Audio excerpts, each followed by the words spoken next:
pick good failures. Eventually, you'll actually learn enough and be lucky enough to be in the right place at the right time. Imagine you're the CEO of Global ID, a digital identity verification platform. Throughout your career, you've been tried and tested in the tech industry. From the bustling streets of Byte messenger services to the high-stakes world of Silicon Valley. You've rubbed shoulders with industry giants, mentored future tech moguls, and even had a stint at the Federal Reserve. It just depends on how you look at risk. And you could say that's just FOMA, but if the person you're talking to really is sharing what is not just an idea, but really an insight about how the world could be different, it's kind of difficult to not take a swing at that pitch. I don't know, you can be wrong 100 times, but when you're dealing with 1,000-to-1 returns on successes, you're going to write a lot of checks. How do you spot and invest in individuals who can transform not just your company, but the world? Like Steve Jobs is computers could be for people instead of companies. Each of those are insights that if they're true, everything changes because the rules of the game are just going to be different. And that's way beyond an idea. And that insight often comes from the gut. It's just a feeling that the world could be very different. And it's not an intellectual type thing. It's more of a temperament. This is The Verification. Welcome to Top CEO. I'm chatting with Greg Kidd. And Greg, you have a really interesting background of being involved in, I think at this point, we could probably say hundreds of startups in some fashion or form in various parts of your career. But it all kind of starts with Dispatch Management Services, which is a company that you founded that eventually was taken public on NASDAQ. It deals with bike messengers and courier services. And take us through that experience to start and how that actually leads you to lots of other really important areas for the next couple decades that will influence other parts of sort of technology and companies. Hi, Ben. Thanks for having me. Bike messengers used to be all top-down dispatching, people telling the bikes what to do, but there were a few messenger companies in the world that did it bottom-up. They just ran an auction, and the messengers ruled the roost. And so the question was, what would it take to build software around bottom-up decision-making? Essentially a decentralized marketplace, much like Web3 today. And so that was happening all the way back in the 1990s. Jack Dorsey was a young kid. He got interested. He kind of hacked in, came to work for the company. He was also interested in text messaging and payments. And while we took that company public, that's all ancient history. What Jack then did for Twitter and Square, both of which I was just around a little bit at the beginning, kind of was the start of a whole nother set of generalizing the concepts, democratization of who could receive a message and democratization of who could take a payment, and just democratization all the way through to the kind of innovations we're seeing in crypto now. And that's what really changed the course of my life. I did spend time also in regulation working at the Fed. And so that mix of a regulator's view plus the Silicon Valley view has made for interesting sailing. Sure. Well. So and just to go back to Dispatch for a second, and then we'll get into the Jack Dorsey connection, of course, like one of the most kind of influential sort of startup founders of Twitter and Square fame as well. But early on, this was an interesting company in the 90s because essentially this is looking at an early form of one like an Uber or something like that, where you're going to have kind of this distributed services that are aggregated in some way to be more useful. So that's one. Two, it's interesting because I think I read here that you acquired 64 different messenger companies or something like that to kind of put them in the system. And of course, it's also interesting as a precursor to, the text messaging that has to occur that is eventually, turns into Twitter, which of course is in the news a ton now because of Elon Musk's recent acquisition. But then also payments, because of the way that payments play a role in this too. So talk about maybe those early days of that company, how Jack Dorsey comes on board and why this becomes actually a foundational experience for a lot of other stuff that's going to transform how we think about sort of technology and the future of startups. Well, the key unlearned lesson of messaging was you could build this big computer algorithm that figured out who should do what. or you could simply turn it around and let the people on the road, the inmates, run the asylum and just keep score. And so that's a time-honored debate. And look, I come from the operations research crowd where it's all AI and intelligence. The question is, when does the marketplace beat top-down decision-making, whether by a giant robot or by a giant autocrat? And in the messenger world, we learned that just making a market for the transactions, letting everyone communicate and work it out as a marketplace was superior to any type of AI kind of algorithm. And so it's kind of the markets versus the bots. And sometimes the markets win. And so I think Jack was heavily influenced by that. I certainly was. And so, Twitter was, instead of having publishers determine what should be published, just anybody can get a Twitter account and become a publisher. Instead of big banks or big organizations determining who could take a payment, Square just opened that up to everyone. And so if you run the world bottom up, you get different outcomes if you run the world top down. And so, crypto's been bottom up, Web 3.0 is bottom up. And, we're just believers, not because I was taught that way. I came from the top down world of management consulting firms, the Ivy League institutions, big government working for the Fed. But, my experience has just been that bottom up does pretty well. You don't have to ask permission to innovate. So that's, that's the game plan. Well, and so it has this kind of sort of democratic view of whether it's messaging or payments or coordination of a marketplace that has this more democratic viewpoint. So in your career, you took that company public, you went on NASDAQ, you did well with the company, and you have this association now with someone who becomes an important player in Silicon Valley, Jack Dorsey, goes on to found Twitter and Square, and you also then become an investor in Twitter and Square, correct? And you're one of the kind of the early investors in that, which leads to a career in investing. Well, that was back then, and then came the Web 2.0 companies in crypto, the Ripples, the Coinbases, so I was in early for those, and then starting the Web 3.0, like the Protocol Labs, and then finally the new Layer 1 protocols, like the Solanas of the world, staking companies, now the metaverse companies, all that has just flowed forth. It's kind of a Forrest Gump strategy. If you're just around, there's been a criticism that Web 3.0 is the same people as Web 2.0, and I'm guilty as advertised. Yeah, I was around for Web 2.0, and that was a thing, but 10 years ago. And so now can't help but to be investing in Web 3.0, even if it is crypto winter. We're always investing, smaller checks, fewer of them during the winter, but it's not always springtime. Well, and so, and over your career, I mean, you started out with, I think you like to tell the story of sort of Jack Dorsey hacking into Dispatch because he was curious, and then you end up, I guess, living with him as roommates and working on things together. But then you've had others in your career too, where you've been very early. And so one, talk about how do you just have a knack for spotting talent? Are you just good at choosing roommates? How do you, another one, Brian Armstrong, founder of Coinbase, another very successful kind of crypto company that grew really, really fast. You've known all these people, you've invested in them. How do you sort of spot talent and what's different about sort of the folks that end up doing something that's, not just a good company, but in some ways transformative for an industry? Well, it's a little bit of the Woody Allen thing. A lot of it is just showing up. So if you're at Y Combinator and you meet some of these people and, you sit down next to them at lunch, if they have a good idea, it's kind of the Benny Hill thing. Well, I'd buy that for $1. You kind of feel like foolish if you didn't put something in. And look, some of these guys Anatoly over at Solana and Juan Bennett, they wrote a white paper. And I probably can't understand the whole white paper, but I usually can get through the first page. And, it's one of those things they say well, how do you take all these risks? And I'm like, well, look, if this idea is right in this paper, what a risk it would be to not invest, right? So it just depends on how you look at risk. And you could say that's just FOMO. Well, all right, maybe it is a fear of missing out. But if the person you're talking to,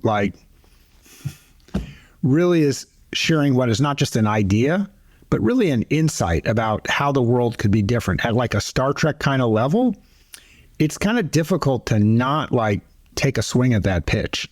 And so I don't know, you can be wrong 100 times, but when you're dealing with 1,000 to 1 returns on successes, you're going to write a lot of checks and you're going to get to be at a few of the parties that actually. And so let's unpack this idea of the difference between an idea and an insight. Now, in your definition of an idea is an idea for what? An idea for a company, idea for a business model, idea for a business, idea for a product. What do you mean by idea? And then how is that, I guess, lesser than an insight? Like an idea, we generally think that comes from a head. Like, and it could be a really good idea. It might just be a feature. It could be a product. It could be for an idea for a business. It could be for even a platform. But like an insight, like Steve Jobs is like, well, computers could be for people instead of companies. And if that's right, holy smokes, the whole world's going to be different. Or like, when Mark Zuckerberg was like, Mark Zuckerberg's like, well, people really like to share. Or if you look at Bill Gates, he said we could write one operating system that could run on all the different computers. Like each of those are insights that if they're true, everything changes because the rules of the game are just going to be different. And that's way beyond an idea. And that insight often comes from the gut. It's just a feeling that the world could be very different. And it's not an intellectual type thing. It's more of a temperament. It's a belief that things could operate very differently. And like whoever Satoshi is, he clearly had one of those. Bitcoin is not an idea. It's a real insight about the world. And so that you could innovate without having to ask for permission in the realm of money. And like that insight, people are talking about it's not very fast, it's not cheap. It's like, yeah, but the insight is you could innovate without having to ask for permission. And that's fundamentally different in the world. It didn't exist in the world of finance, before 2008. And so whenever that bell goes off, I'm looking for a checkbook. Even if I don't have the money, I'm going to borrow to invest in that because, that's a sleigh ride that, you don't want to miss. So I'm just looking at that. Well, and so there's a lot of CEOs or entrepreneurs listening to this now, and I can envision them because they're thinking, is my concept for my company, is it an idea or is it an insight? There's usually some kind of fundamental belief in the world, but if it's an insight, most likely, right, you're not going to be competing on like, oh, we can make this cheaper, or we can make it incrementally, usually not for an insight, although it could be transformative. You make it cheaper and suddenly you democratize it and suddenly, everyone in the world can get one and before only a very few could. So it's possible, but what is it if you want to sort of check yourself? And there's probably other people besides the Jack Dorseys and the Brian Armstrongs and the others who, maybe had an insight, but we don't know who they are and their companies never went anywhere, but maybe they had the same belief. So what is it about an insight and what is it about executing an insight that for the sort of select few who are able to transform things with it? Well, it's a pretty lonely space. Like when Twitter came out with this notion that you would just, you just put something out there and anyone could follow it that wanted to follow it. And the original distribution method was text messaging. It went around to Silicon Valley. No venture capitalists in Silicon Valley, none, wanted to back Twitter. They're like, there's no proprietary technology there. You're just using text messaging. There's nothing there. Like Eric Schmidt called it like poor man's email later on. And the only folks that got it were like Fred Wilson from like Union Square Ventures and Bjorn over at Spark, because they saw, oh, this is a media innovation. This isn't a technology innovation. This is a media innovation that freedom of speech is based on the freedom to listen to who you want to listen to. It's not just speaking. Freedom of speech is really about getting to choose who you listen to. And that's like, that's a counterfactual kind of way of thinking. And so most people just aren't going to get it. And so it's super lonely. So if you have a real insight, you're going to find that most people think, you're nuts, right? Like an idea is something that people can kind of say, oh, well, that's cheaper, faster, and whatnot. But like Twitter wasn't like cheaper, faster. It wasn't one of those. And like Square, it wasn't really about the swiper. It was about changing the criteria for who could take a payment. And yeah, the technology helped make that cost effective and whatnot, but they opened up to a whole group of people, and so did crypto. And, so these innovations now, like this concept of like a file coin or like a distributed form of storage, fundamentally different from Amazon. Like you should never have to worry that I lost my computer and therefore I lost all my data. Your data should be attached to your identity. And how would everything you've ever done, every financial transaction, every exchange you've ever had, every credential you've ever earned, just exist out there in the internet attached to your identity? So you never had to worry that I lost my account at such and such, or this government kicked me out, and therefore I lose the bundle of sticks that's attached to my identity. Okay, like when I talk like that, they're probably going to like roll the truck up to take me off to the loony bin. But if you can imagine that world, because that's how Star Trek works, then you're already living in that alternate reality. And usually that's kind of on the border of being like a borderline personality disorder, but you have to be comfortable with that. And look, I'm not that person. I generally don't have insights. But like when I see people who do, I don't like run from them. I run to them because I don't know. I just seems more fun living around that. And so I can't but help but to hang out around places in a Forrest Gump kind of way where you might bump into one of those people. Well, so, and do you make an effort to do that? I mean, I think it's kind of, maybe 10 years ago, if we would have talked about kind of Silicon Valley, everyone says, okay, you have to be in Silicon Valley. You have to be here because you're just going to have these sort of like happy accidents, these collisions. You're going to meet it, and you can't put a price on that. Past 10 years, though, conventional wisdom on that has shifted somewhat. You've seen pockets of entrepreneurs, venture capital, more distributed. VCs aren't making people move to Silicon Valley anymore. Many times they're encouraging people not to come to Silicon Valley or San Francisco or Bay Area because the burn rate's so high, it's going to be expensive. And for the certain type of company, that's not the best. So do you make an effort to like put yourself in a place for serendipity to happen, or how do you approach that? Because it seems like you've been very skilled at that. Well, skilled or just sort of lucky. Like I still hang around Silicon Valley, but now I hang around it for the weather. I don't come here to find the entrepreneurs. Now I can't just sit down on like South of Market and within 5 blocks just have people come to me or me go to them. Now I am spending time like living around the world, just going wherever it's becoming like hot and attractive for folks to like be. Like I can't believe the amount of time I spent in Florida and Texas in the last year. That would have been an absolute no for me like 5 years ago.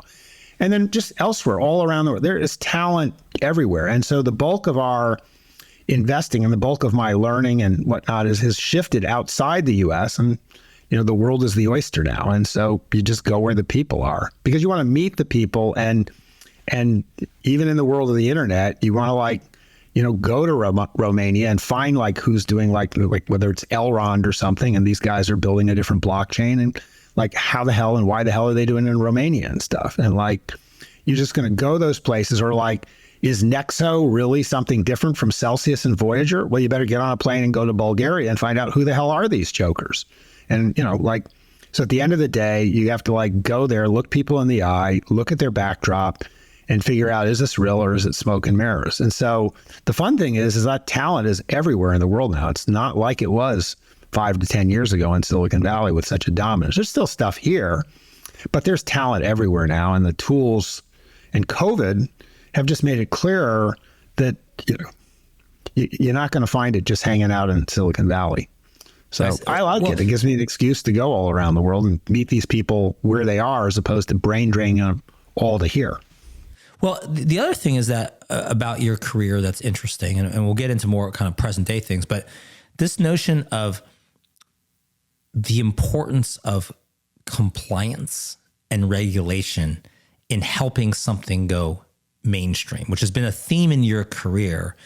Talk about that and why usually people who are innovators, people with insights or visionaries, the last thing they want to think about is like regulation and compliance, because it's just like kind of a buzzkill, right? You want to do all these things and like, okay, now a lot of people are going to say no to you or point out problems or things like that. So what is the role of understanding regulation and compliance in helping have transformative technology in companies? Well, in this world we're going to, from sort of Web 2.0 to like Web 3.0, the Web 2.0 got pretty far on a world of just like monetizing eyeballs. And, the Facebooks and the Twitters, and you have all these eyeballs, and you just, put a bunch of ads in front of people. And that is not a regulated industry.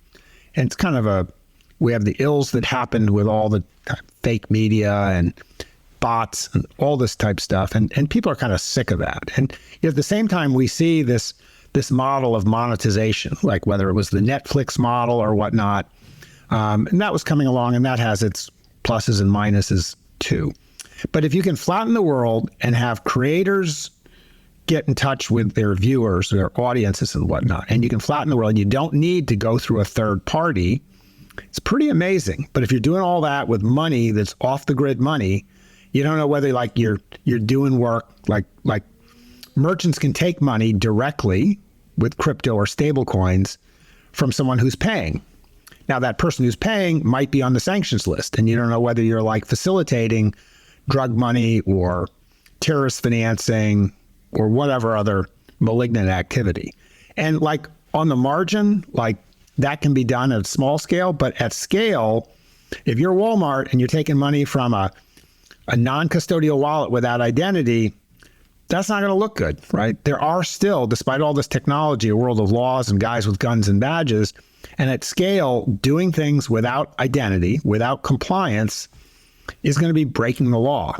And while you can get away with that at small scale, eventually there's going to be a knock on the door. Just like there's a knock on the door even for like Bored Apes. Gary Gessler from the SEC is coming around saying that might be an unregistered security. And I can tell you probably at the day when they were like cooking up Bored Apes, they weren't worried about like, oh my God, we should be so lucky for people to think that Bored Apes is a security and that we're going to have the SEC in here like, janking our chain. But that day comes. And so you can build and try to slap compliance in after the fact. But like as someone who's like the chief officer of Ripple and you come in there and there's already a ledger and people have all this money on it and you have to explain to Treasury that you don't know who those people are. It's not a great visit to Treasury. Like when you get to the big leagues, if you're not doing things by the law and compliantly, it's going to end in tears, right? So, that's it. If you want to play in the big leagues, you better start thinking about compliance. And one way to do it is you can bolt it on after, or you can build it in from the start. We think that DeFi... What are the companies... It becomes important. I mean, obviously, you've played a lot in sort of financial services sector, fintech, crypto, distributed kind of Web 3.0 plays a role as well. But so who are the companies that have navigated this well and they've increased a lot of their value, or they've been able to outflank competitors simply because they understood kind of regulation and compliance better than other folks? So this Kingman Brewster was the ambassador to the UK, to the Britain, and was the president of Yale. He gave a commencement speech at one of my schools. He said 3 lessons for like relationships in business. He says, be bold, don't be too bold. And like a good practitioner of that is probably like Sam over at FTX. He's been very aggressive, pushed into a lot of markets with derivatives and other instruments, but he hasn't gotten into as much trouble as like FTX or like Ripple getting into trouble. He's starting to get in trouble now, but like folks that got over the line, maybe, CZ over at Binance, maybe a little bit too far over the line, a lot of money for like Russian version of Silk Road, a lot of North Korean money passing through that network. So you got to pick just how radical to be to gain market share without like being too bold, right? And so Sam has been willing to beat tactical retreats when like Germany says, we don't think you should be doing fractional derivative securities in Germany. He'll be like, okay, but he's pushing it. He's pushing it everywhere. So that's a great example of finding that balance. He set up a separate company for the US from the rest of the world because like the rules are different everywhere else. And he didn't pick it all international or all US. He doubled up, right? So like he's made, a bunch of covered bets. He's buying troubled companies. Like he's doing all these things to like pick through the rubble and pick stuff that's not too toxic, but has been innovative or out there in the marketplace and trying to cobble together a future reality. So I often point to FTX as the poster child of trying to find that balance between super innovative, super aggressive, but not like flying too close to the sun. And they might make a mistake and stumble, but Sam's played it pretty cool so far. Okay, and of course you're talking about Sam Bankman-Fried, founded FTX. I think now that the world's second largest crypto exchange, became a sort of prolific billionaire around the way.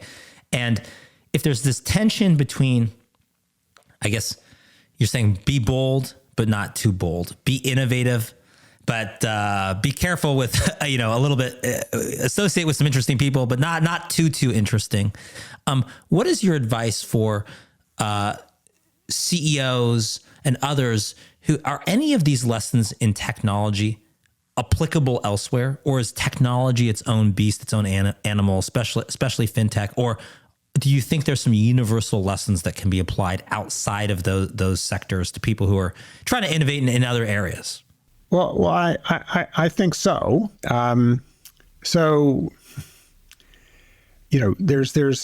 fintech and regtech. A lot of venture capitalists stay away from things that have regulatory or legal risk. But if you're really going to tackle the big problems of the world, you better you better buckle on a helmet and assume that you're going to face legal and regulatory risk as well as technology risk. And you better man up or woman up or whatever for both and all of those, and go in with your eyes open. So I encourage people to tackle the ambiguity in the legal system. Like right now, I'm trying to figure out what people you can service, like in the world today. Can you service Russians?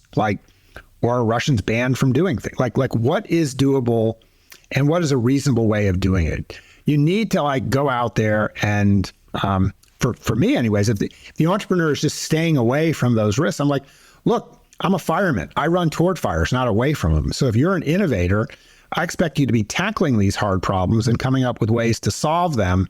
I don't expect you to avoid risk. I expect you to manage risk. And so whoever's building great risk management systems and stuff, that's who I want to be behind. And look, I realize some of you may be crushed, and not make it, but we'll learn from those of you who die. I'm sorry you died, but you were fighting the good fight, and someone else may make it over the finish line.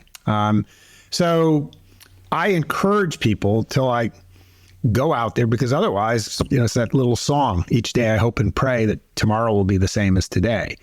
And so that's the type of insightful entrepreneur I'm looking for, and I like to work with. Well, and how do you think about, though, this notion of, as an entrepreneur, often we think about innovation. That's the driving force, right? Innovation, very popular to use a word like disruption. Let's disrupt the status quo. If you're sitting across the table from a regulator, their orientation is not towards that. It could be their orientation. Some other words I'll throw out there would be equitableness, fairness, not playing favorites, not having unfair advantage or unfair competition. Their orientation is that. And those are things that many of us would also say are good things. We want to be fair. We want to be equitable. We would believe in fairness in the world.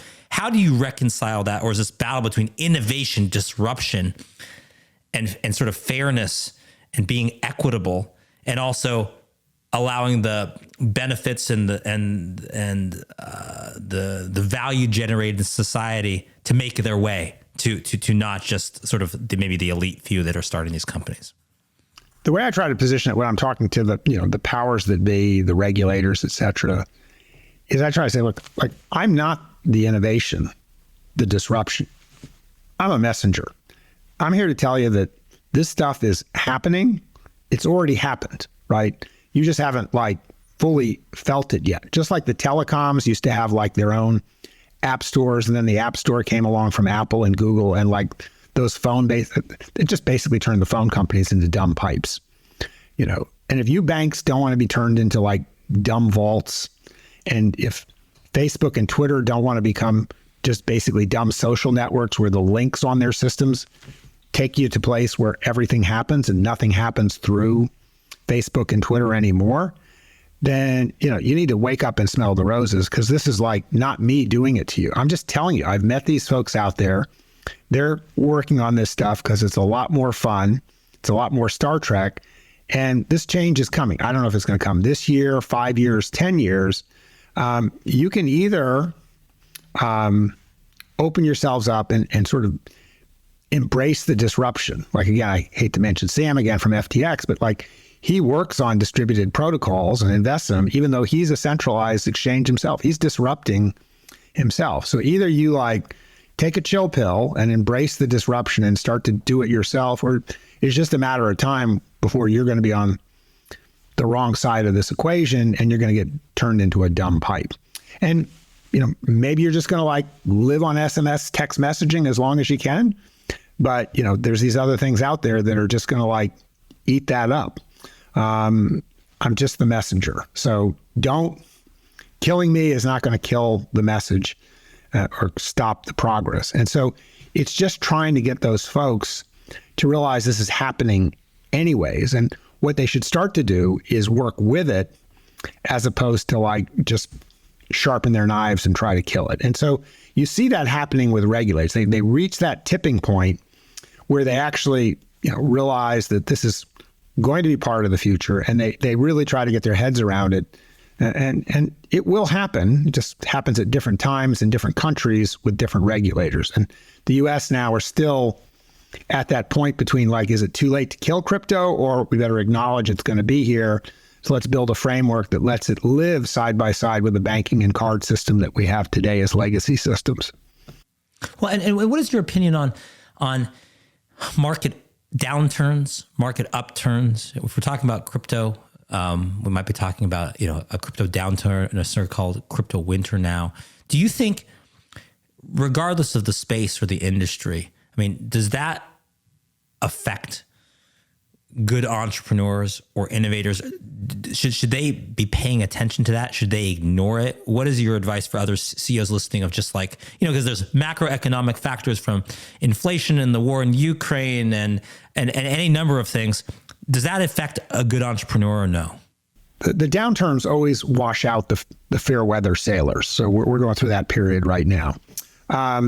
They also create clarity. Like if anybody thinks Facebook's advertising model is just a great model for like the next 10 years, I don't think so. I don't think anybody at Facebook even thinks that now. Like the market is now beginning to punish the legacy models and realize they're not going to be what they were 10 years ago.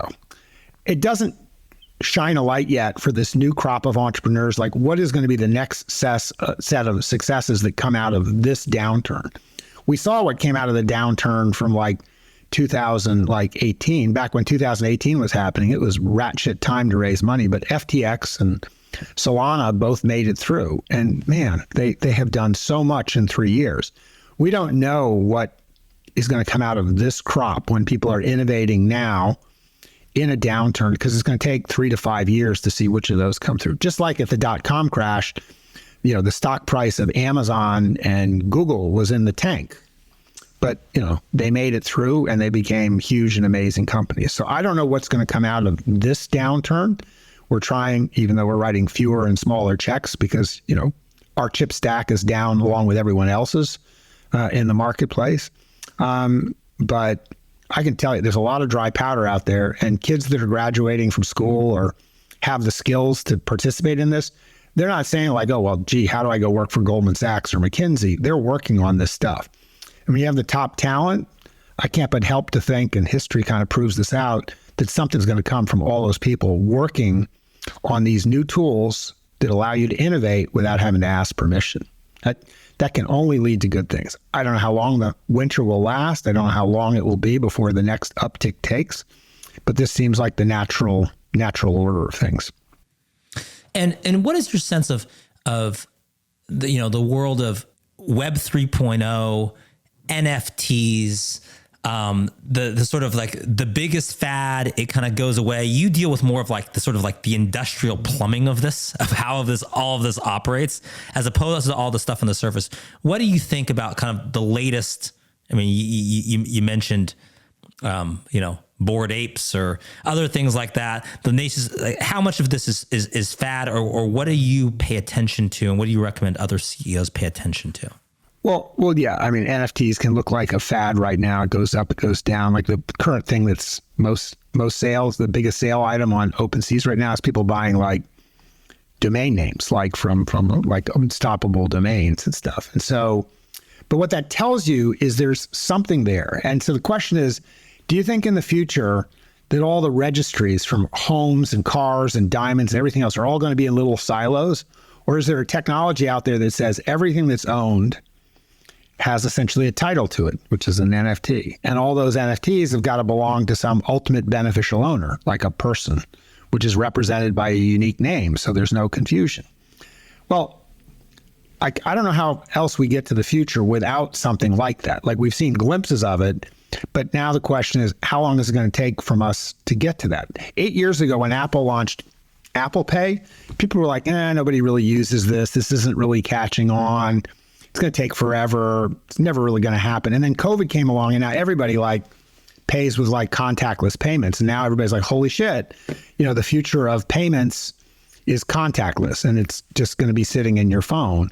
And so, boom, COVID made all the planets align. And so we don't know which next black swan event is going to basically jumpstart us to a more decentralized reality. But it's hard to believe that the current 2.0 dominant companies that are toll bridges and toll gates on everything are going to basically be extracting the monopoly rents they enjoy today 10 years from now. They're already under incredible regulatory heat. They're under market pressure. The overall market is down. And so that concept that they're going to be able to, to pull that off 10 years from now, like I'm not betting on Facebook being a top 10 market cap company, and like nothing against Mark, but like, I don't think you guys are going to be the ones who are going to like nail the metaverse, right? So if you think that's your savior, good luck. So I do believe that the future, we're all in on, I won't call it Web3, I'll call it just the decentralized web, because it goes back to the bike messenger thing. Like when we set up one center, even though the companies were competing with each other for customers and couriers, we found that like putting the back office together and creating a marketplace to let everybody like participate made everybody better off. Customers got better service, couriers made more money, and the companies made more money and grew faster. And so Web 3.0 looks to me like how you're going to get a future Uber or Airbnb that doesn't have to go through a centralized operator. That worked for me like 30 years ago. Everywhere ever since, I've always seen places where marketplaces win out over top-down solutions. And Web3 makes everything possible to be a connection between sender and receiver, payer and payor in a flat world. And in that flat world, as long as you have good search engines and you can find each other, like why do you need all these other rent-seeking participants? I'm not like anti-corporation and I'm not anti-government, but you just don't need that stuff. And is that your projection, maybe to wrap things up, of you describe it as a Star Trek future, a future where everything kind of, just sort of like works seamlessly. You're not thinking about in the episode how all these like interspecies interactions and communications and everyone's talking to each other and everyone's assuming that I don't know, when you're at like I'm not going to be great at the terminologies, but you're at like the coffee shop on this planet that you can just like, pay for your whatever kind of alien brew that you're going to get. Is that what you're convinced is this sort of interoperability, this way of sort of connecting all of us together? That doesn't mean like we need our Facebook account and that's what we do to do all this. Is that your fundamental thesis and belief? And you're not sure how we're going to get there, who's going to win, who's going to not, but that identity to your company, Global ID, is going to be important in some fashion, and somehow this is going to all work together to sort of break down all the silos between us. Yeah, was that saying that if English was good enough for Jesus, it ought to be good enough for everyone? That kind of thinking that and so it's not true, but it feels true, right? And there's a movie, Demolition Man, in which the future, like when they go out for dinner, it's Taco Bell. And Sylvester Stallone says, why are we going to Taco Bell? It sucks. And he's like, well, Taco Bell won the food wars, so everything's Taco Bell now. So if you don't want to live in like a world where you think everybody speaks English because Jesus did or Taco Bell won, you want to have a future where everything is interoperable, but there are still standards and ease of using it. You don't want to have to the future is not doesn't look like MetaMask, right? It's got to be something that's easy and accessible. Everybody needs a seat at the table. It would be nice if it's bottom up, so you don't have these big dominant Taco Bells running the world. And so we can either wish that it happens, or we can actually work on building it. And so I'm ultimately an optimist, and I think it's not only possible, but desirable, but I think it doesn't just happen in and of itself because there's a lot of legacy forces at work. So I do believe people make a difference. These new innovative type companies and business models make a difference. I just want to see as much of that happen and pull it forward. I don't know how the world works in the future if we don't have interoperability and portability. It just basically looks like a bunch of it looks like the future looks like CompuServe and AOL. And we know there was something better than CompuServe and AOL. We didn't stop at that point in history. Thank God the World Wide Web came along, or else we'd still be all on AOL Instant Messenger. And so, but we have to build it. We have to slay the dragons of the legacy world. And, and our dragons will subsequently be slayed by, other dragons. And so we're all part of that creative disruption. And the companies that I was proud to be a part of, years back are now getting disrupted today. And that seems like the natural order of the day. That's what life and generations are about. So let's just get on with it. And so, that's what gets me out of bed each day. Well, and final two questions. One is, what is your advice to CEOs that want to tackle this? You gave the advice of the suggestion of don't run away from the hard problems, run towards the hard problems. Besides that, what else have you seen for people that, hey, I want to tackle some of these things, but I'd rather not be, the stepping stone on the way to the person who cracks the code. I'd rather crack the code. What is your advice? Just what you've seen from the Jack Dorseys, the Brian Armstrongs, the others of the world that you've seen, that you've been around. What should CEOs be thinking about now? Well, I think about your cap table. At the end of the day, if you were just desperate to raise money and you got people that would just as happy be investing in pantyhose.com if it makes a 10x return is what you're doing, then you're going to have a hard time feeling like your board is behind you. And also when you're looking at the people that you've got on your team, are you looking for people that are looking for the next pantyhose.com, or are you looking for folks that want to build the next fill in the blank that actually moves the dial? And so, it's lonely if you're going to be in a space and I don't mean to be fanboys for Steve Jobs or, the founder of Tesla.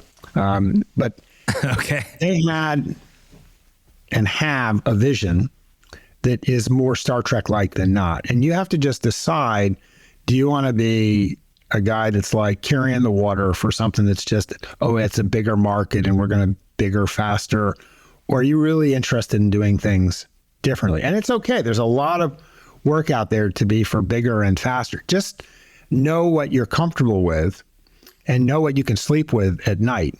And just choose, because it's really bad to think you're one, but you're really the other. And then you don't fit in your skin.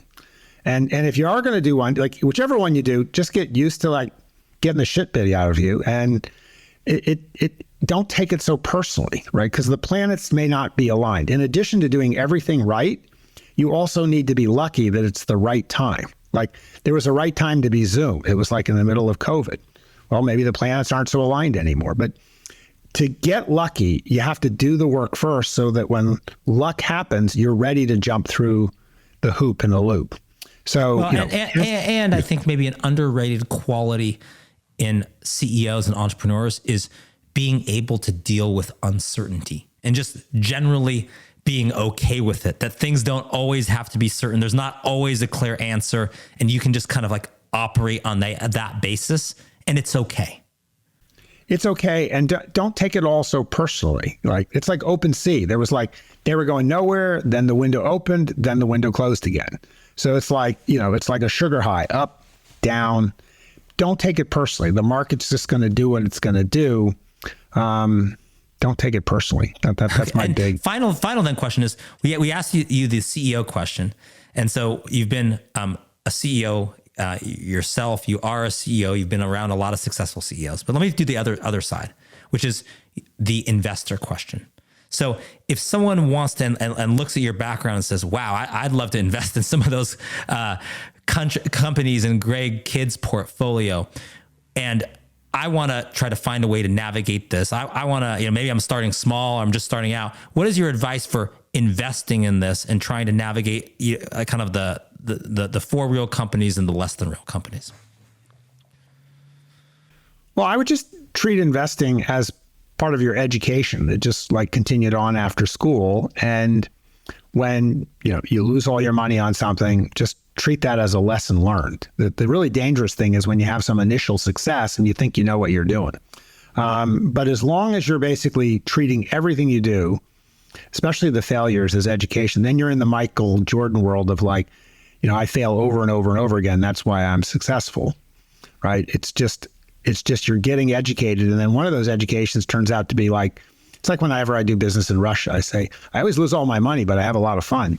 That's been my history. Eventually, you'll actually learn enough and be lucky enough to be in the right place at the right time. So just pick good failures. That's it. Pick good failures, and then the planets will come into alignment at some time. Whether they do before your life is over or not, I can't tell you. That's just like life is cruel in that way. But don't put all your chips on one thing. You can put them all on one thing at one time in your life, but life is very different 5 years ago, 5 years from now. Just don't take it personally and be ready to know that the cheese has moved and what you thought was absolutely true yesterday is absolutely wrong today. In this episode, we've journeyed alongside Greg Kidd, the dynamic CEO of Global ID. We've seen him grapple with the intricate balance between centralized and decentralized approaches and how he champions the power of the people and the bottom-up approach. Do you want to be a guy that's carrying the water for something that's just bigger market and we're going to bigger, faster? Or are you really interested in doing things differently? And it's okay. There's a lot of work out there to be for bigger and faster. Just know what you're comfortable with and know what you can sleep with at night and just choose. We've delved into a unique talent spotting strategy, investing in transformative insights rather than just ideas. We've seen how he's navigated the ever-changing landscape of regulations and compliance, emphasizing the importance of building it into your business from the start.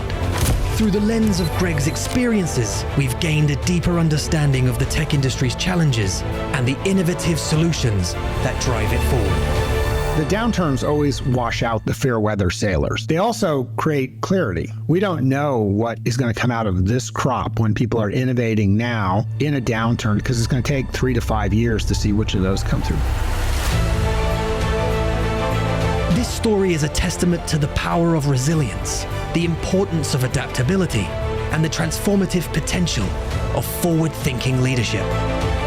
We're left with a richer understanding of the journey of anyone who's not just shaping the future of tech, but also challenging the status quo of industries.